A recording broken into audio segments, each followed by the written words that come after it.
Shalom. I'm going to start by giving all the praises, glory, and honor unto Yahweh Ba'Shem, Yahweh Shai Ba'Shem Rakakwadash.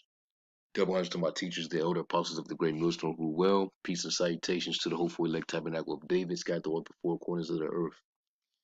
Now, real quick, I just want to show this little trailer for this movie called E. All right, Esau. I found it very interesting that they would make a movie with this title, seeing as the true descendants of Esau that love to hide from that name. They don't really like to claim that name too much. But with this film, in which I don't know if it has if it's been released, or if they have the future release date. But it's just interesting nevertheless, because we know Esau, he does a lot of things subtly, and maybe he can be making a statement with this. All right, this is pretty revealing if you ask me. All right, but anyway, there's a 2-minute trailer, and matter of fact, I'll just play the video, and then I'll just say a few words and get a couple scriptures and close out. But I just thought that I'll share this in case you never seen it. The title of this movie is Esau. All right, and this is a name that Esau needs to get used to embracing, because the Bible prophecy already said that you would be still here on the earth and in power. All right, you will be over the nations during the last days. All right, so it's time for y'all to start embracing your true identity of who you come from. All right, this is the name of your paternal ancestor. So without further ado, let me play the video. What do you have in America? My house, my ocean, my books, my friends. You got nothing. Everybody calls me a writer, but a writer writes about people, and all I can write about is bread. Fortunately, people like bread. I hope you enjoy it. How is Avram? Is he okay? He's dying. Not fast enough, though. Please come. It's your first time in Israel? Yes. Here we are. We already have a bakery. Long live the Levy family. Dad, this is your son. He's gonna take care of you from now on. I'm done. You have no damn idea what our life's been like in the last 30 years. You really think I'm beautiful? Most beautiful girl I know. You feel this sour smell? It's the dough starting to rise. Nothing can stop it now. Not bad. Not bad at all.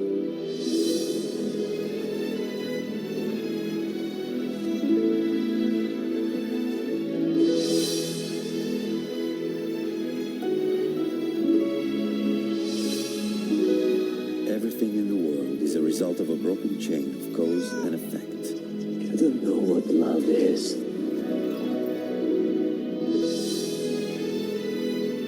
Tell me, why didn't you come? This is your land, your home. Stay, and everything will be yours. So it wasn't a dream. You are really here.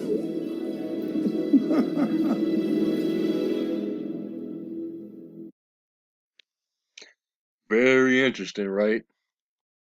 And here's the little brief synopsis. Our writer Lior Ashkenazi, in which if you know about that group of so-called Jewish people, these people, we all know for sure, they descend from the Khazarian Empire, and which the word Khazar means wanderer. All right, and they took this name Kanaz or Ashkenaz from one of the sons of Japhet. All right, in which it's an oxymoron to be called Ashkenazi and to be Jewish at the same time, because Ashkenaz was a descendant of Japhet. All right, to be a Judite, you have to descend from Judah, which he came from Israel, which Israel descend from Shem. All right, so you know, anytime you see a Ashkenazi, you know, then you should know this fact that to be called an Ashkenazi and to be a so-called Jew, that's an oxymoron. But anyway, it was the name of the writer of the film. It says returns to the family home in Israel to care for his ailing father and must face his embittered younger brother who assumed all the responsibility for their family bakery and married the woman whom they both loved. All right, and you saw, everybody that was in this film were all Amalekites, or so-called Jewish people. All right, and the fact that they titled this Esau, you know, that's pretty telling, because that's really who they truly are. They're really descendants of Esau, you know. So it's like, are they subtly putting it in your face that they know that they're Esau, that they go back to Aisha, which means wasted away. With this ministry, pushing the word out, the truth. I mean, it's becoming uh, common knowledge now, who these people are. You even had, video that multiple brothers are posting how, there's one teenage Edomite was on the phone, pretty much telling the truth. You know, he was basically coming clean, right on camera, man. He know that they're gonna be destroyed, that they got doom to pay, and he accepts his judgment. You know, so he's facing it like a man, like he know what he got coming to him. He's embracing his true identity. But back to this trailer. I just found that interesting, man. So a so-called J, all right, or a cast of so-called J's in a film called Esau, and then tying it in with the Jewish Encyclopedia that basically tells you that the modern Jewry is Edom. I believe it's in the fifth volume, the 41st page. It literally says that, so they know who they are. And then, of course, according to prophecy, scripture, it tells you how in the last in the land of Israel, Idumea will have it in possession. And even in this film, you see that they were in they went back to the land of Israel. You know, so Esau is currently in the land of Israel. All right, and let's go to Ezekiel 36 real quick.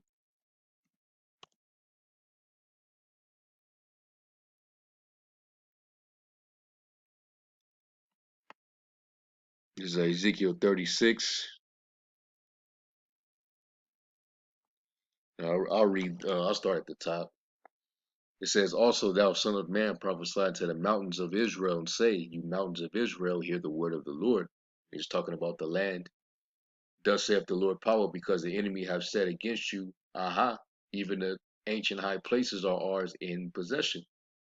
You got different heathen nations that are over there currently. You got Ishmael over there. They think that that land belongs to them. You got Amalek, which is the head or the basically the chief group of Edomites that are over there pretending to be us. You know, they're calling themselves Ashkenazi and different other types. Hasidic or whatever, right? So they have our land in possession. You got Cush over there, them Falashas. So there's a bunch of heathens that basically took on the ancient custom, and they speak a little dialect of Hebrew, and they're calling themselves Jews. And we know that the real people of the Lord, they're scattered. They're scattered amongst all nations. You know, it tells you how we wouldn't be regarded, we wouldn't be reckoned among the nations, and that was part of the conspiracy, to hide, who we were, pursuant to Psalms the 83rd chapter. And they were all confederate. They were all part of that conspiracy together. But now in this day where the Lord is, putting that breath back into us, and now we're becoming a living a nation. You can't hide that anymore. We've woken up, and the nation see is waking up, and so some of them, they have no choice but to admit, that we are those people. You know. But anyway, continuing on, it says, "Therefore prophesy and say, Thus saith the Lord power, because they have made you desolate and swallowed you up on every side, that you might be a possession unto the residue of the heathen, and you are taken up in the lip of talkers, and are an infamy of the people."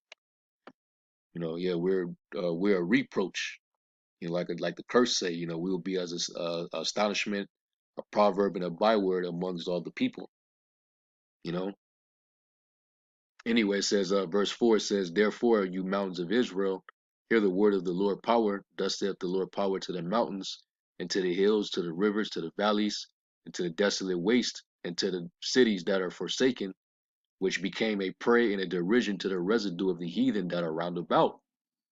Therefore, thus saith the Lord power, surely in the fire of my jealousy have I spoken against the residue of the heathen, and against all Idumea, which I have appointed my land into their possession with the joy of all their heart, with despiteful minds to cast it out for a prey."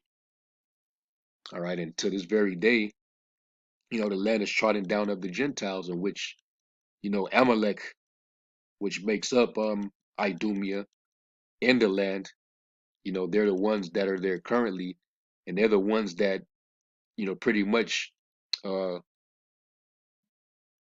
control, the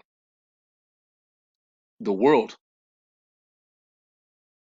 from the monetary system to, the entertainment world, the educational system. They control all that, man. All right. And I'm pretty sure, you know, to even admit this and bring this out as a fact will be considered what they call anti-Semitic, in which, they'll find a way to, flag this video. But hey, you know, I'm just in the spirit right now, but I'm just going off of this movie trailer.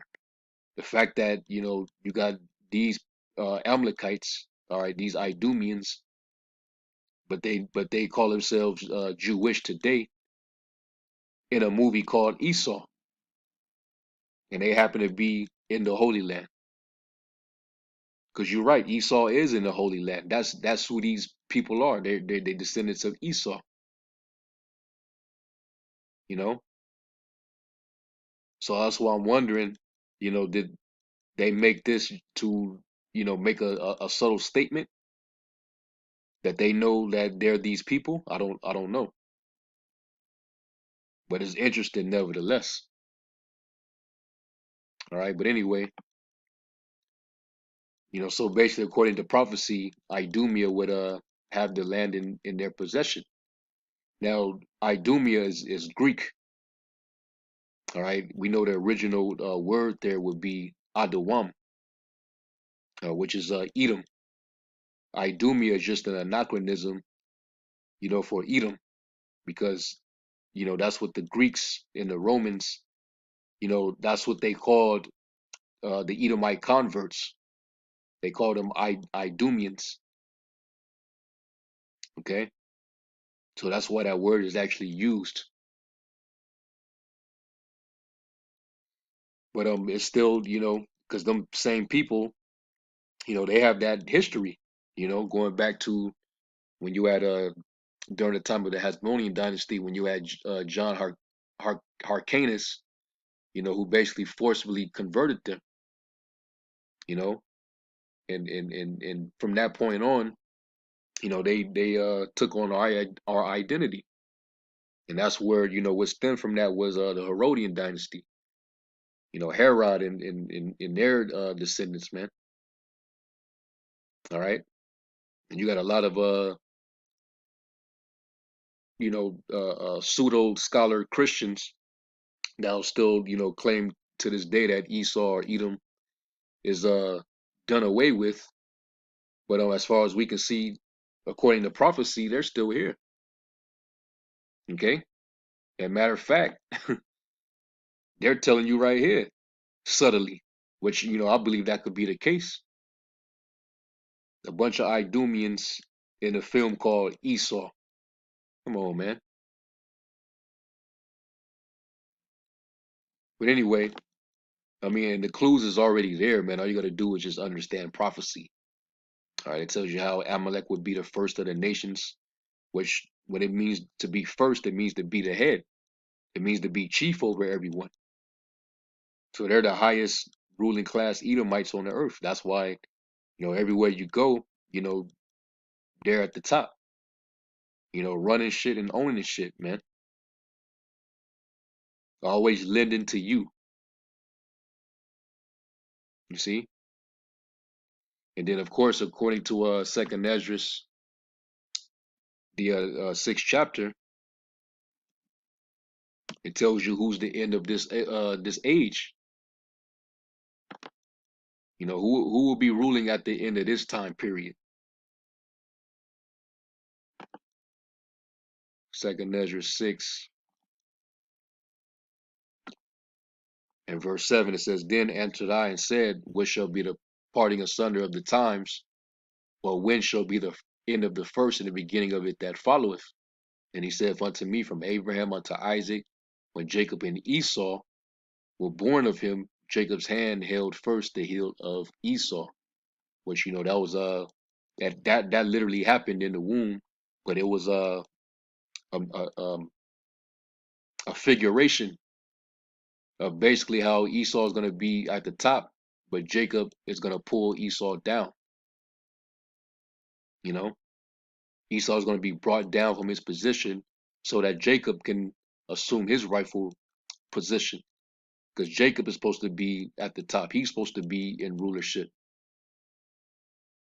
but going back to the beginning, when Isaac blessed Esau on his deathbed, he promised that Esau would have the fatness of the earth and the dew of heaven.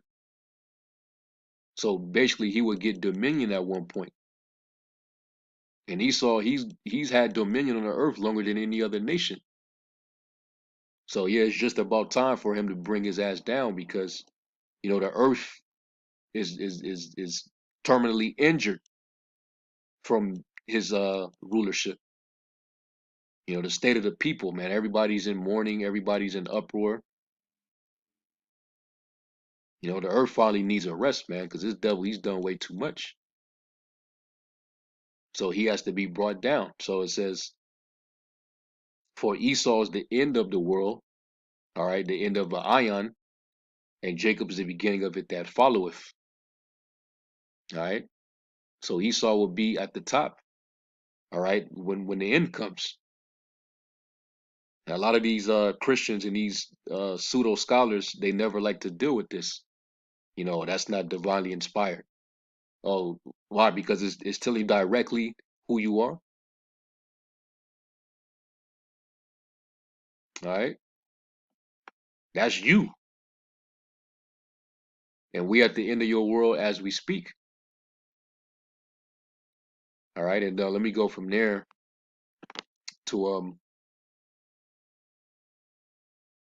Is it the 11th chapter? I think 11th or the 12th chapter. Let me go to. I think it's 11.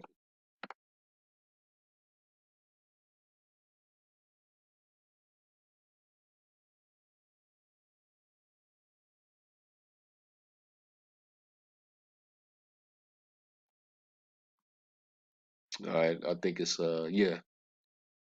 Second Ezra's 11 and verse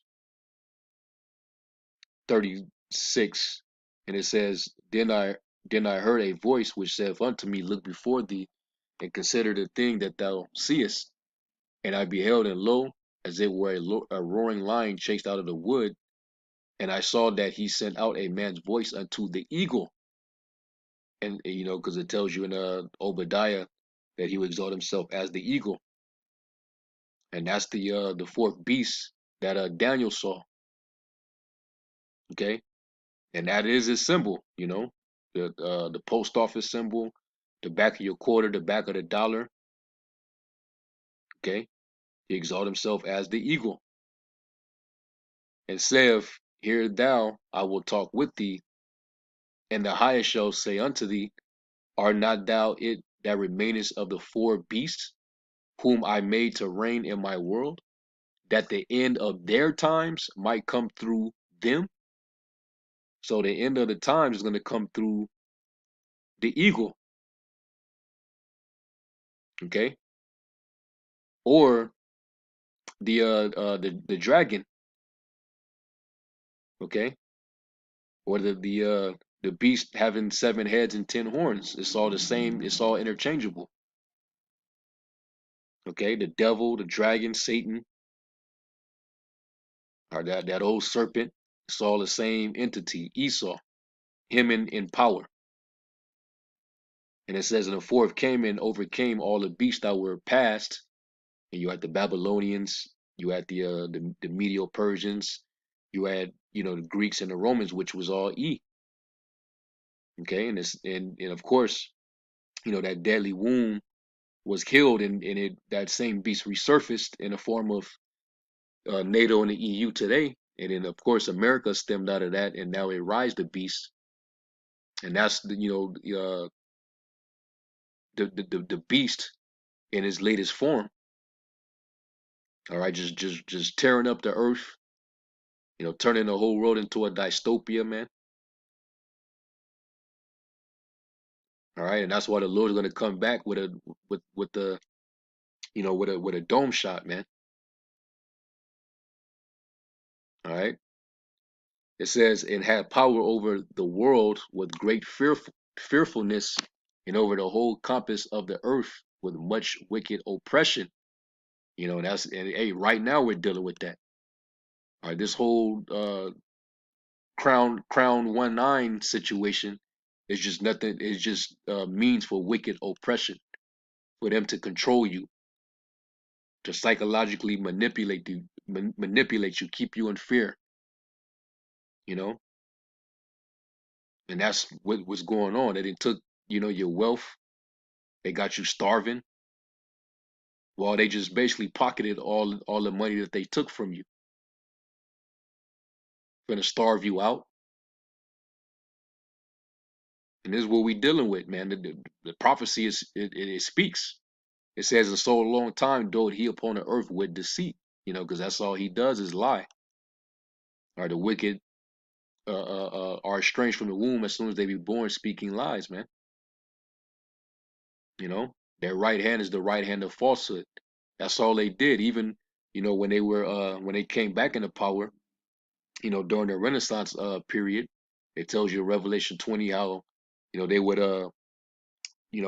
come out of the bottomless pit, and they would basically deceive the whole world. They would deceive the earth, deceive all the nations, man. They would put that covering cast, that veil over the people, and that's why the whole earth is under gross darkness. But now it's being peeled back because the Lord got his men out there, okay, shining that light to you. Verse 41, it says, For the earth has thou not judged with truth, for thou hast afflicted the meek, thou hast hurt the peaceable, thou hast loved liars, and destroyed the dwellings of them that brought forth fruit, and hast cast down the walls of such as did thee no harm. Therefore is thy wrongful dealing come unto the highest, and thy pride unto the mighty. The highest also have looked upon the proud times, because hey, the pride of your heart have deceived you, man. You know, and behold, they are ended, and his abominations are fulfilled. Okay, meaning what? The Lord is about ready to put that sickle in, man, because the wickedness is great. Your sins did reached unto heaven. It says, and therefore appear no more thou eagle, nor thy horrible wings, nor thy wicked feathers, nor thy malicious heads, nor thy hurtful claws, nor all thy vain body, that all the earth may be refreshed, and may return, being delivered from thy violence, that she may have hope for the judgment and mercy of him that made her. All right, and that's, hey, we waiting on that, man. We wait for this earth to get its strength back, because it's mourning and fading away under the inhabitants thereof. All right, so the earth is going to be refreshed when this devil goes down, and that hasn't happened yet. The earth is still suffering. All right, and we're still, suffering violence, at the hand of this devil. Haven't been reparated for it or anything yet. We're still in this devil's hand. All right, but these are all clues, man. All you got to do is just go into prophecy. Now, this is ultimately talking about the Roman Empire, but we know that beast would come back, and we're living at the last end of it right now. All right, so this definitely inspired me to just put this on and hit the record button and just do a lesson, because this was very interesting, man. A bunch of Edomites in a film called Esau, which of course they still believe that they're Judites. Well, really they're descendants of Esau. All right, Esau. Hey, it's time for you to just tell the truth, man, because the world they're already coming to the conclusion, man. They already see it. All right, you are an Edomite. You're Esau, and there's nothing good coming for you, nothing but judgment. All right, you can't hide yourself. It's time for you to embrace your true heritage, your true name. Stop hiding behind everybody else's name. Anyway, I'm gonna end it right there. I could have went. This could have been a long video because there's plenty of precepts. Just to get on Esau, man. Romans 9 and 13. We always bring that out about how the Most High hates him. You know, and hey, man. You know, the Lord's gonna show His hatred towards them. On the day of judgment, and following after that into the kingdom where the Lord's gonna. He said He's gonna basically get vengeance on Esau by the hand of His people Israel. And He said that we're gonna do according to His anger and His fury, man. You know. But anyway, I'm gonna end off right there. Lord willing, this was edifying. We give all praises to Yahweh Shem Shai. Until the next lesson, Shalom.